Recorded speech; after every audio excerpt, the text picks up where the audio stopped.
Good afternoon, brothers.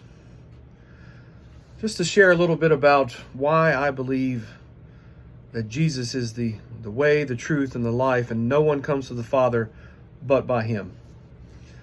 As a young man, I went to church. My parents didn't necessarily take me to church, but we went to church at times on special occasions. And then in high school, I joined a youth group and became very involved. And after graduating high school, I went to college and kind of fell from my faith and lived the college life. And then the Lord convicted me and called me into ministry at a young age. And so I left and I went to Bible school and I pursued ministry, but I felt unworthy. So I decided to go back home and just live out my life. And I ended up getting married to a very godly woman, very devoted to her faith. And the Lord knew that that's what I needed.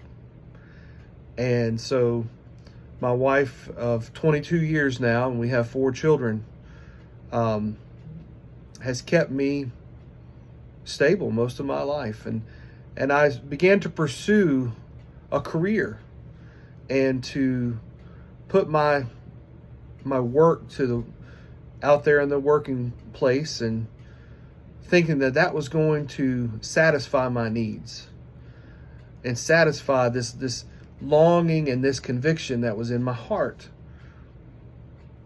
And then I realized that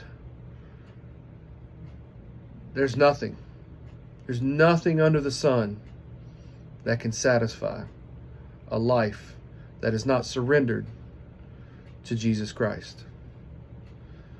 And I repented. And I began to pursue Christ. I began to seek the kingdom first. And I prayed and I made a vow to the Lord. And honestly, I don't recommend doing things like that, but I did. And,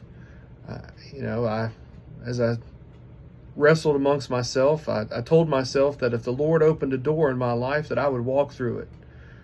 And that was several years ago in my life that the Lord began opening doors, and I began walking through those doors, trusting Him, trusting that He was leading me and the Holy Spirit was leading me through His Word,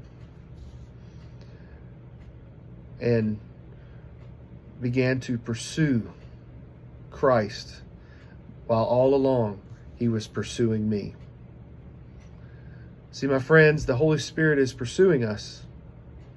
That conviction on our conscience is the Holy Spirit trying to reach out to us and say, just come home.